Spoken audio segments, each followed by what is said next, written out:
Hello and welcome to our series on Hindi to English vocabulary. तो चलिए शुरू करते हैं। सबसे पहला वर्ड है मृत्यु से संबंधित होने के कारण अप्रिय और डरावना। कोई भी चीज़ देखिए जो मौत से रिलेट करती है वो कई बार भयंकर या डरावनी लगती है देखने में, तो उसके लिए जो इंग्लिश में वर्ड होगा वो होगा मैकैब्रा, राइट। अब इससे रिलेटेड सिनोनिम्स देखते हैं तो वो होंगे ग्रूसम, ग्रिजली, ग्रिम या ग्रोटेस्क। अब इसका एक सेंटेंस में यूसेज देखते हैं। Police have made a macabre discovery, ठीक है। अब इसका मतलब ये हुआ कि पुलिस ने एक बहुत ही भयंकर खोज की या डरावनी खोज की। चलिए दूसरा देखते हैं, दोषी व्यक्ति को पकड़ना या हिरासत में लेना। इसके लिए जो इंग्लिश में आप वर्ड यूज करोगे वो होगा नैब, राइट। और नैब एक वर्ब होती है तो इसलिए इसके कई सारे फॉर्म हो सकते हैं, first form, third form, second form या थर्ड फॉर्म। तो इससे रिलेटेड जो सिनोनिम्स है वो है कैच, कैप्चर, एप्रीहेंड, अरेस्ट या सीज, ओके। अब देखिए इसका सेंटेंस में यूसेज देखते हैं। तो the police nabbed the criminal yesterday, okay. तो यहाँ पे वर्ब का हमने सेकंड फॉर्म यूज किया है, तो इसका मतलब ये हुआ कि पुलिस ने एक बदमाश को कल हिरासत में लिया था, राइट। अब देखते हैं बेवकूफ या मूर्ख। इसके लिए आप इंग्लिश में क्या बोलोगे? Of, right. क्या बोलोगे? ऑफ। देखिए अब इसके सिनोनिम्स होंगे इडियट, स्टूपिड, हाफ विट या इम्बेसाइल। अब इसका सेंटेंस में यूसेज देखते हैं। तो सेंटेंस में यूसेज है Rajpal Yadav acted as an oaf in the movie Bhool Bhulaiyaa, जिसका मतलब हुआ कि राजपाल यादव ने भूल भुलैया मूवी में एक बेवकूफ़ या मूर्ख का किरदार निभाया था, ओके। चलिए नेक्स्ट है चलने, दौड़ने या कुछ घटित होने की जो गति होती है या जिसे आप चाल बोलते हो हिंदी में, उसके लिए इंग्लिश में आप क्या वर्ड यूज करोगे? Pace, okay. अब इससे रिलेटेड सिनोनिम्स देखते हैं।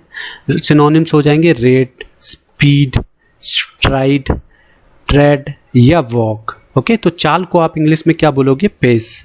अब इससे रिलेटेड एक एग्जांपल देखते हैं। We have to quicken our pace, जिसका मतलब हुआ कि हमें अपनी चाल को तेज करना पड़ेगा, ओके।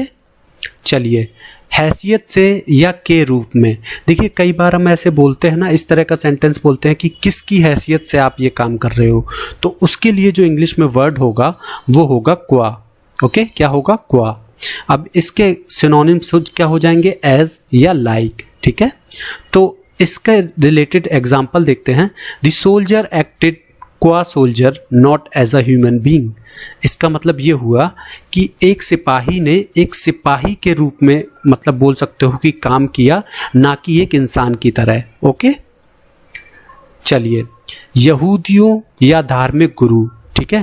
देखिए धार्मिक गुरु, स्पेशली जो यहूदियों के जो धार्मिक गुरु होते हैं, यहूदियों को हम इंग्लिश में क्या बोलते हैं? ज्यूज, ठीक है। तो उनके धार्मिक ग्रुप को हम इंग्लिश में क्या बोलेंगे? रैबाय, ओके। क्या बोलेंगे? रैबाय। हिंदी में से रब्बी भी बोलते हैं, ओके। इंग्लिश में से रैबाई बोलेंगे। अब देखिए इसके जो सिनोनिम्स होंगे वो क्या हो जाएंगे? मास्टर या फिर टीचर, ओके। अब इसका एग्जाम्पल देखते हैं। एग्जाम्पल हो जाएगा my uncle Gabriel the rabbi just barely escaped being shot, ठीक है। तो इसका मतलब ये हुआ कि मेरे अंकल गैब्रियल जो कि एक धार्मिक गुरु हैं, वो गोली से बचे, ठीक है, गोली लगने से बचे, ठीक है। तो इस तरीके से उसके बाद कुछ धर्मों में साप्ताहिक विश्राम और ईश्वर प्रार्थना का दिन, जैसे कि क्रिश्चियन में रविवार होता है, ज्यूज में सैटरडे होता है, ये दोनों ही दिन छुट्टी के दिन होते हैं ताकि ईश्वर के लिए प्रार्थना की जा सके, ईश्वर प्रार्थना की जा सके, ठीक है, या प्रेयर की जा सके।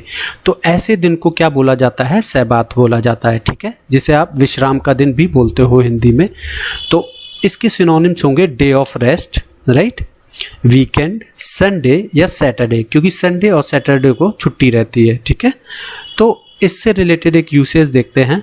No work could be done on the Sabbath, जिसका मतलब ये हुआ कि छुट्टी वाले दिन या विश्राम के दिन कोई भी काम नहीं किया जा सकता, ओके।